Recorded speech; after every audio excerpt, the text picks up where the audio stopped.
नमस्कार दोस्तों, हमारे YouTube channel Sanwal classes for Uttarakhand में आप सभी का हार्दिक स्वागत है।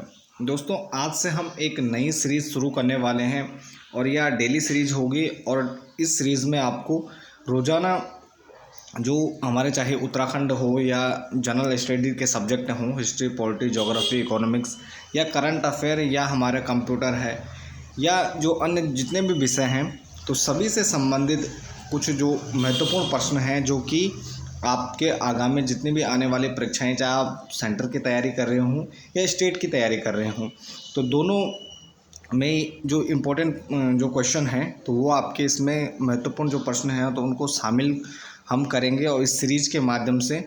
और यहाँ पर जो क्वेश्चन होंगे तो उनको एक्सप्लेन किया जाएगा, उनसे संबंधित जितने भी महत्वपूर्ण फैक्ट हैं तो उन सभी पर चर्चा की जाएगी। तो यह आपको डेली मिलेगी, तो लगातार हमारे चैनल से जुड़े रहिए और अपनी तैयारी को इम्प्रूव कीजिए। तो यहाँ पर वही प्रश्न होंगे जो आपको सफलता दिलाएंगे, यानी प्रश्न वही जो दिलाएं सफलता। तो चलिए शुरू करते हैं। और आज के इस वीडियो में हमने, ये हमारी पहली वीडियो है इस सीरीज़ की, तो इसमें हमने उत्तराखंड से संबंधित 5 महत्वपूर्ण प्रश्नों को शामिल किया है। तो पहला प्रश्न है हमारा कि उत्तराखंड के इतिहास में 51-52 का अकाल कब पड़ा था। अगर जो उत्तराखंड की तैयारी कर रहे हैं तो यहाँ पर उत्तराखंड का इतिहास जिन बच्चों ने पढ़ा है या जिसने नहीं भी पढ़ा है तो उन सभी के लिए महत्वपूर्ण है। और उत्तराखंड इतिहास से जो हमारे यहाँ पर ग्रुप सी के एग्ज़ाम होते हैं तो यहाँ पर 5 से 7 क्वेश्चन हर एग्ज़ाम में देखने को मिलते हैं। तो यहाँ पर आपको जो यूके हिस्ट्री है तो ये काफ़ी महत्वपूर्ण हो जाती है। और यहाँ पर जो जनरल सिलेबस हैं तो उसमें 40 नंबर का हमारा उत्तराखंड का पूछा जाता है। तो इसलिए यहाँ पर उत्तराखंड काफ़ी महत्वपूर्ण विषय है। और साथ में जो यूके हिस्ट्री है तो यहाँ से विभिन्न प्रकार के प्रश्न पूछे जाते हैं। तो 51-52 का अकाल की बात कर रहा है कि उत्तराखंड के इतिहास में 51-52 का जो अकाल पड़ा था वह कब पड़ा। 4 ऑप्शन है 1794-95, दूसरा है 1894-95, तीसरा है 1920-25 और अंतिम है हमारे पास 1635-36। तो इसका जो सही आंसर है तो इसका सही आंसर हो जाएगा ऑप्शन ए, यानी 1794-95। तो 1794-95, तो यहाँ पर 51-52, क्योंकि यहाँ पर हम जानते हैं, तो जैसा कि हम जानते हैं कि 1794-95 है तो यह ईस्वी में दिए हैं, यानी सन में दिए हैं। और जो हमारा विक्रम संवत है तो 57 साल आगे है। तो यहाँ पर जब हम 57 इसमें ऐड करते हैं तो ये 1851-52 हो जाता है। तो इसलिए इस कालखंड को 51-52 का अकाल कहा जाता है। तो इसका सही आंसर ए हो जाएगा 1794-95। तो जब हम उत्तराखंड का इतिहास देखते हैं तो उसमें 1794-95 में खासकर जो ये घटना है तो गढ़वाल की घटना है मुख्यतः। और यहाँ पर इस टाइम पीरियड में जो गढ़ शासक हैं तो यहाँ पर राजाओं का शासन रहता है। पंवार राजवंशी यहाँ पर शासन कर रहे होते हैं, श्रीनगर इनकी राजधानी रहती है। तो यहाँ पर जो शासक रहते हैं तो ये रहते हैं प्रद्युमन शाह। और यह प्रद्युमन शाह की काल की घटना है। 51-52 का अकाल काफ़ी महत्वपूर्ण है, आपको ध्यान रखना 1794-95। तो प्रद्युमन शाह के कालखंड की कुछ अन्य घटनाओं की बात करें तो अकाल, अगर हम अकाल की बात करें तो सामान्यतः अकाल यहाँ पर क्या है, काफ़ी लंबा टाइम होता है, बारिश नहीं होती है। तो बारिश की वजह से यहाँ पर जो कृषि रहती है तो कृषि हो नहीं पाती है, खाद्यान्न के जो भंडार रहते हैं तो इतने जो वर्तमान में स्थिति है तो इस प्रकार के यहाँ पर सुविधाएं नहीं रहती हैं।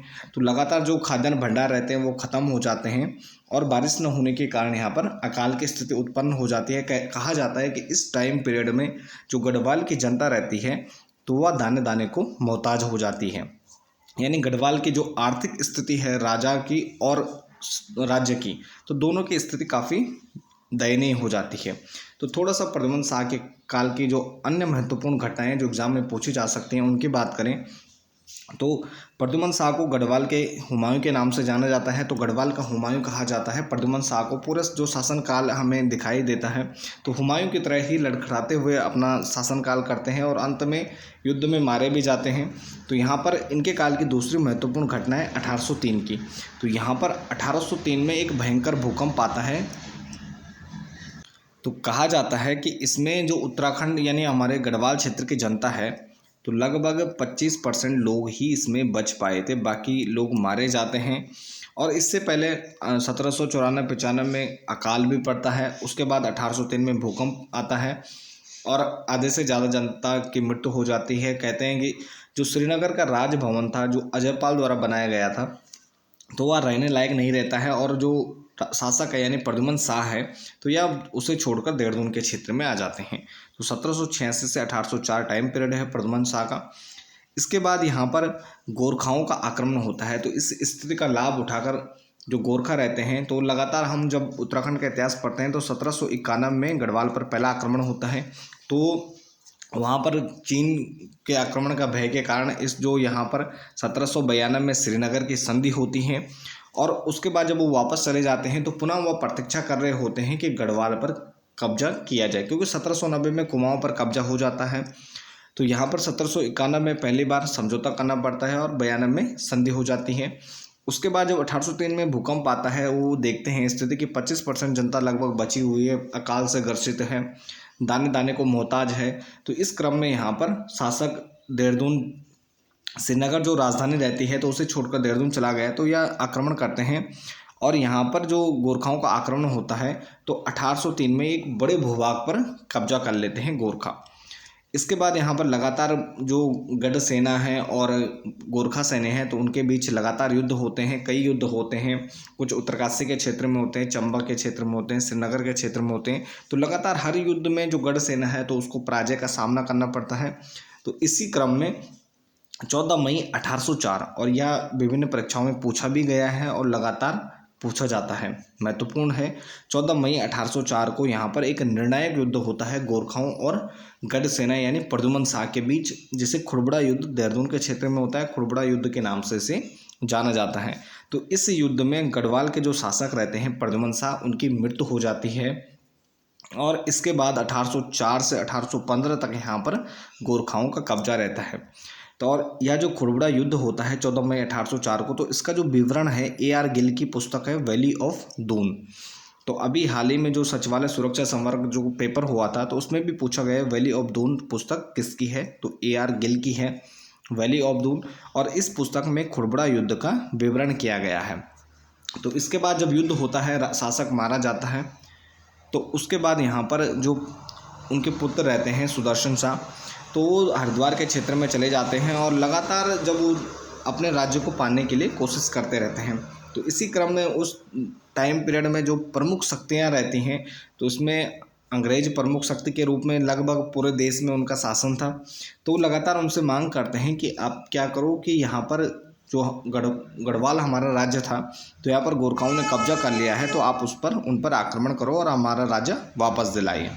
तो यहाँ पर अंग्रेज़ों के द्वारा जो उनके गवर्नर रहते हैं, गवर्नर जनरल, अक्टूबर 1814 में लॉर्ड हेस्टिंग के द्वारा यहाँ पर सुदर्शन शाह की मांग को मान लिया जाता है। और मानने के उनके भी कारण थे। लगातार जो दूसरी प्रमुख शक्ति थी जो उन्हें चुनौती दे रही थी, तो वह गोरखा ही थे। तो लॉर्ड हेस्टिंग यहाँ पर आक्रमण करते हैं और सुदर्शन शाह की मांग पर गोरखाओं पर आक्रमण होता है गढ़वाल के क्षेत्र में, और यहाँ पर गोरखा पराजित होते हैं। और पुनः यहाँ पर 1815 में जो गढ़ शासक हैं या सुदर्शन शाह हैं, तो वो पुनः सत्ता में आते हैं। उनसे जो पूर्वी आधा भाग है, श्रीनगर का राजधानी क्षेत्र है, वह छीन लिया जाता है और यहाँ पर अंग्रेज़ों का कब्जा हो जाता है। इसके अलावा यहाँ पर गढ़ गीता संग्राम या गणिका नाटक जो रचना है, तो यह मोलाराम की है। और यहाँ पर जब हम पंवार वंश पढ़ते हैं तो इसमें मोलाराम एक प्रसिद्ध चित्रकार के रूप में हमें देखने को मिलते हैं। तो यह श्रीनगर में इनकी चित्रशाला रहती है। तो मोलाराम पंवार कालीन एक प्रमुख चित्रकार हैं और यह कई जो गढ़ शासक हैं या पंवार शासक हैं, तो उनके शासनकाल में इनको राज चित्रकार का दर्जा प्राप्त था। इसके बाद हमारा अगला प्रश्न है कि गढ़वाल राज्य भू व्यवस्था में खायकर संबंधित थे। तो खायकर किससे संबंधित है? और इसी प्रकार का प्रश्न अभी सुरक्षा संवर्ग जो सचिवालय सुरक्षा संवर्ग का एग्जाम हुआ था उसमें आया था। हालिया और सांझे पूछे थे उन्होंने, सांझे कि ये किससे संबंधित हैं। तो यहाँ पर राज्य भू व्यवस्था में खायकर संबंधित थे। तो यहाँ पर वैसे खायकर नहीं आएगा, ये डायरेक्ट प्रश्न हो जाएगा गढ़वाल राज्य भू व्यवस्था से संबंधित है। तो पहला ऑप्शन खायकर, दूसरा सिरदार, तीसरा मौरूशीदार और अंतिम है डी उपयुक्त सभी।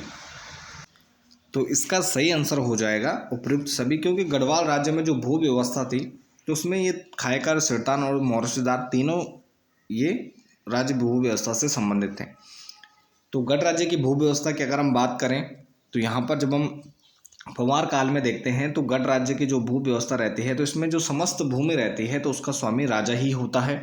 और इससे पहले जो अन्य जो यहाँ पर राजवंश है, चाहे हम कत्यूरी काल की बात करें, पौरव काल की बात करें, तो समस्त भूमि का स्वामी राजा ही होता था।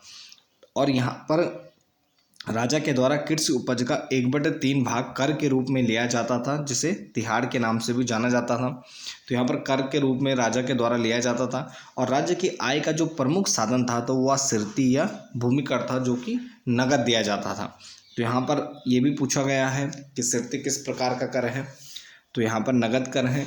राज्य की आय का प्रमुख साधन के रूप में यहाँ पर सिरती या भूमि कर को माना जा सकता है, और राज्य की आय का मुख्य स्रोत भी यही था। अब राज्य की आज्ञा से कृषि भूमि पर खेती करने वाले को असामी के नाम से यहाँ पर जाना जाता है। और असामी सामान्यतः यहाँ पर 3 प्रकार के हमें मुख्यतः देखने को मिलते हैं, जिसमें मौरूशीदार, खायकर और सिरतान। तो 3 प्रकार के ये शब्द हैं, मौरूशीदार, खायकर और सिरतान। और ये राजा की आज्ञा से ही खेती कर सकते थे, क्योंकि समस्त भूमि का स्वामी राजा है। जब चाहे राजा जो भूमि है तो उसको किसी को दे सकता है, दान में दे सकता है या किसी से छीन सकता है। मौरूशीदार की बात करें तो राजा की आज्ञा से स्वतंत्र रूप से कृषि करना और राजस्व सीधे राजा को देने का जो कार्य है यह मौरूशीदार करता था, और राजा की आज्ञा से या स्वतंत्र रूप से कृषि करता था, यानी ये किसी के अधीन नहीं रहता है, स्वतंत्र रूप से कृषि कार्य करता था। इसके बाद मौरूशीदार के अधीन खायकर रहते थे। तो खायकर मौरूशीदार के अधीन कृषि करते थे, और ये मौरूशीदार को जो टैक्स रहता था या उपज का कुछ हिस्सा होता था तो ये मौरूशीदार को प्रदान करते थे। इसके बाद खायकर के अधीन सिरतान, तो सिरतान खायकर या जो मौरूशीदार हैं तो उनके अधीन कृषि करते हैं, और ये डायरेक्ट राजा को या जो शासन है तो उसको टैक्स न देकर ये खायकर या मौरूशीदार को टैक्स देते थे। तो ये मौरूशीदार व खायकर के अधीन खेती करने वाले कृषक होते थे, जिनको सिरतान कहा जाता था। इसके बाद अगला प्रश्न हमारा तीसरा प्रश्न है कि उत्तराखंड की जो 65 जातियां को अनुसूचित जाति के अंतर्गत कब लाए गए। तो उत्तराखंड की 65 जातियां हैं तो इनको एससी वर्ग के अंतर्गत कब लाए गए। पहला ऑप्शन 1965, दूसरा 1968, तीसरा 1976 और अंतिम ऑप्शन है 1985। तो इसके सही आंसर की बात करें तो 1976, यानी इसका सी सही आंसर हो जाएगा 1976। तो 1976 में उत्तराखंड की 65 जातियों को यहाँ पर एससी वर्ग में रखा गया। तो उत्तराखंड में जो अनुसूचित जाति है तो उससे संबंधित कुछ महत्वपूर्ण फैक्ट की बात करें तो यहाँ पर 65 जातियों को 1976 में अनुसूचित जाति घोषित किया जाता है। और जनगणना 2011 के कुछ आंकड़ों की बात करें तो यहाँ पर कुल जनसंख्या 18,92,516। यहाँ पर उत्तराखंड की कुल जनसंख्या का हिस्से की बात करें तो यहाँ पर एससी जाति के लोग यहाँ पर 18,92,516 लोग हैं, जो कि प्रतिशत में 18.8% यहाँ पर कुल ऐसी जनसंख्या है। सर्वाधिक जनसंख्या वाले जिले की बात करें तो सर्वाधिक जनसंख्या वाला जो जिला है तो यह हरिद्वार है। तो यहाँ पर सर्वाधिक ऐसी जनसंख्या हरिद्वार में, उसके बाद यहाँ पर उधम सिंह नगर में स्थित हैं। 2 बड़े बड़े जिले हैं जिनमें सर्वाधिक जनसंख्या भी निवास करती है, और इन्हीं में सर्वाधिक ऐसी जनसंख्या भी निवास करती है। तो ये आपको ध्यान रखना है। इसके बाद यहाँ पर 2 चीज़ें पूछी जाती हैं, तो एक तो सर्वाधिक जनसंख्या और दूसरा प्रतिशत में। तो यहाँ पर सर्वाधिक एससी जनसंख्या का जो प्रतिशत है तो यह बागेश्वर में स्थित है। तो बागेश्वर एक छोटा जिला है, लेकिन एससी जनसंख्या के दृष्टिकोण से यह सर्वाधिक है बागेश्वर। लगभग यहाँ पर 27% के आसपास यहाँ पर एससी जनसंख्या निवास करती है। इसके बाद अगर सबसे कम जनसंख्या की बात करें तो चंपावत है, और उसके बाद रुद्रप्रयाग है। तो इसके अलावा यहाँ पर सबसे कम प्रतिशत में भी पूछा जाता है, तो सर्वाधिक जो प्रतिशत है बागेश्वर में एससी जनसंख्या, और सबसे कम प्रतिशत है देहरादून में। आरक्षण की बात करें तो एससी जाति को यहाँ पर उत्तराखंड की जो सरकारी सेवाएं हैं तो इसमें 19% आरक्षण दिया गया है। और सर्वाधिक एससी साक्षर वाले जिले की बात करें तो सर्वाधिक एससी साक्षर वाला जो जिला यह नैनीताल है। तो सर्वाधिक साक्षरता में, एससी साक्षरता में नैनीताल जनपद प्रथम स्थान पर है। इसके बाद अब अगला प्रश्न हमारा कि राज्य में कुल बोए गए क्षेत्रफल का कुल शुद्ध सिंचित क्षेत्र प्रतिशत कितना है। तो यानी राज्य में कुल कितने प्रतिशत भूभाग पर जो बोया गया है तो उसके कितने प्रतिशत भाग पर सिंचाई होती है। तो पहला ऑप्शन है 12.5, दूसरा है 48.88%, तीसरा है 94 और अंतिम है 64.50%। तो उसके सही उत्तर की बात करें तो इसका बी सही आंसर है। 48.88% भाग पर यहाँ पर जो बोए गए क्षेत्रफल है तो यहाँ पर सिंचाई होती है। तो 20 का सही आंसर हो जाएगा। और उत्तराखंड में सिंचाई की अगर हम बात करें तो कुल क्षेत्र में 12.5% पर कुल खेती होती है लगभग। और यह जो प्रतिशत है यह वर्तमान में कम हो गया है। वर्तमान में 11 के आसपास जो यहाँ पर कुल भूमि है तो इस पर ही खेती की जाती है, कुल भूमि का 11%। कुमाऊं में कृषि भूमि अधिक है, गढ़वाल की अपेक्षा कुमाऊं में कृषि भूमि अधिक हमें देखने को मिलती है। इसके बाद यहाँ पर पर्वतीय क्षेत्रों में अगर सिंचाई प्रतिशत की बात करें तो पर्वतीय क्षेत्रों में जितना कुल बोया गया क्षेत्र है तो उसका 13% भूभाग पर केवल सिंचाई होती है। तो और दूसरा जब यहाँ पर कृषि कुल 13% सिंचाई होती है तो बाकी यानी जो 87% जो कृषि है तो यह मुख्यतः मानसून पर आधारित है। अगर बारिश समय से हो जाती है तभी यहाँ पर कृषि अच्छी हो पाती है। तो पर्वतीय क्षेत्रों में 13% और मैदानी क्षेत्रों में बात करें तो 94% यहाँ पर जो उत्तराखंड में मैदानी क्षेत्र हैं तो ये सिंचित क्षेत्र में आते हैं, यानी कुल फसल का 94% भूभाग पर सिंचाई होती है। सर्वाधिक सिंचाई वाले साधनों की बात करें तो सर्वाधिक जो सिंचाई होती है उत्तराखंड में तो यह नलकूपों के द्वारा होती है 64.50%। तो 64.50% नलकूपों के द्वारा उत्तराखंड में सिंचाई होती है जो कि सर्वाधिक है। दूसरा साधन है नहर और 24.90% यहाँ पर नहरों के द्वारा सिंचाई की जाती है। इसके बाद यहाँ पर सर्वाधिक सिंचित क्षेत्रफल वाले ज़िले की बात करें तो सर्वाधिक सिंचित क्षेत्रफल वाला जो ज़िला है तो यह उधम सिंह नगर है। इसके अलावा उधम सिंह नगर नलकूपों के मामले में भी और नहरों के मामले में भी सर्वाधिक जो सिंचाई वाला ज़िला है तो यह उधम सिंह नगर ही है। 99.5% यहाँ पर जो सिंचाई है तो जो कृषि भूमि है तो इसमें सिंचाई प्रदान की गई है। हरिद्वार दूसरे नंबर पर है 96.41% और तीसरे स्थान पर नैनीताल है 60.07%। यहाँ पर कुल कृषि भूमि पर सिंचाई होती है। इसके बाद यहाँ पर सबसे कम जो सिंचाई वाले क्षेत्रफल वाले ज़िले हैं तो चमोली, उसके बाद यहाँ पर अल्मोड़ा है। और इसके अलावा यहाँ पर सिंचाई के लिए ब्रिटिश काल से ही नहरों का निर्माण प्रारंभ हो गया था। उत्तराखंड की जो सबसे पुरानी नहर है तो यह ऊपरी गंगा नहर और यह 1842 से 54 ईस्वी के द्वारा यह निर्मित होती है। और यह जो हमारी गंगा नदी है भीमगोड़ा बैराज इसके पास से निकाली गई है। और इसका जो निर्माण काल है तो 42 से 54 यानी ब्रिटिश काल में यहाँ पर ऊपरी गंगा नहर का निर्माण होता है। पीवी काटले को यहाँ पर उत्तराखंड में भगीरथ के नाम से भी जाना जाता है। और इस जो यह नहर है तो डलहौजी के द्वारा इस नहर को जो निर्माण है तो जब निर्माण पूरा हो जाता है तो इसका उद्घाटन किया जाता है। इसके बाद यहाँ पर अगले जो प्रमुख नहर है तो शारदा नहर काली नदी से निकाली गई है और 1928 में यह इस नहर का निर्माण किया गया। और इस नहर से उधम सिंह नगर और उत्तर प्रदेश के कुछ भागों में सिंचाई की जाती है। तो दो प्रमुख नहरें हैं जो कि ब्रिटिश काल के दौरान बनी हुई हैं।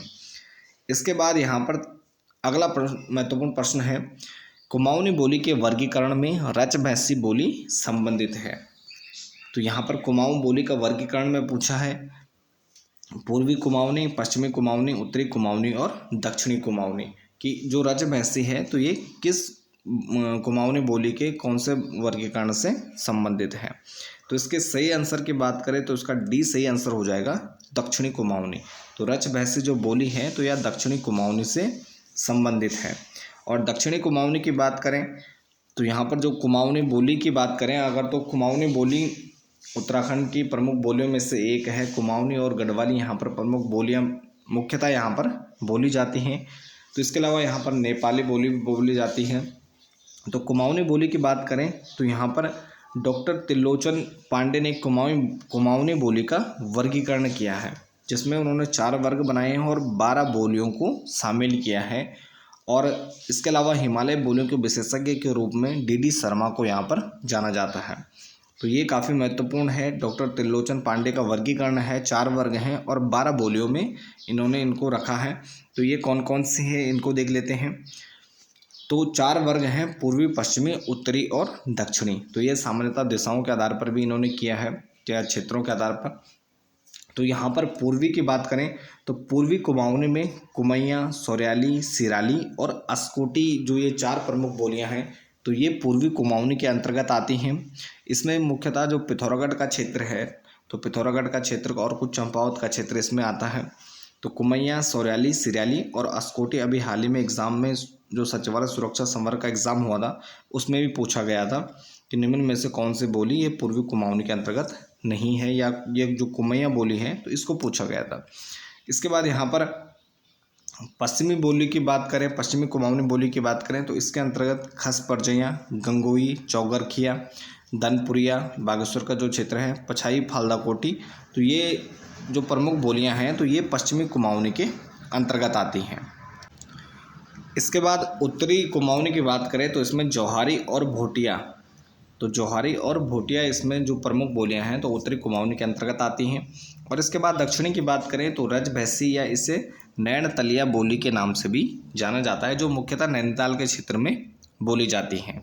तो ये 4 प्रकार से वर्गीकरण है डॉक्टर त्रिलोचन पांडे का, और इसमें 12 कुमाऊनी बोलियों को शामिल किया गया जो कि कुमाऊं के विभिन्न क्षेत्रों में बोली जाती हैं, जिसमें बहुत ही कम अंतर हमें देखने को प्राप्त होता है। तो ये थे हमारे आज उत्तराखंड से संबंधित थे हमारे ये 5 प्रश्न, और इसमें ये सभी जो प्रश्न हैं तो महत्वपूर्ण प्रश्न हैं। तो इसके साथ इस वीडियो को यहाँ पर समाप्त करते हैं। बाकी लगातार आप इस सीरीज़ से और हमारे चैनल से जुड़े रहें। लगातार यहाँ पर जो इम्पोर्टेंट क्वेश्चन हैं तो वो आपको यहाँ पर लगातार हमारे इस सीरीज़ के माध्यम से आपको देखने को मिलेंगे। और बाकी इसका जो PDF है तो उसके लिए आपको यहाँ पर जो डिस्क्रिप्शन है तो उसमें लिंक प्रोवाइड करवाया जाएगा हमारे टेलीग्राम ग्रुप का, तो उससे जुड़ जाइए। और लगातार जो वीडियो जैसे ही चैनल पर अपलोड होंगी तो उसके बाद आपको PDF भी वहाँ से मिल जाएगा। तो इसके साथ इस वीडियो को यहीं पर समाप्त करते हैं। बाकी बने रहे चैनल के साथ, मिलते हैं एक नेक्स्ट टॉपिक में। धन्यवाद।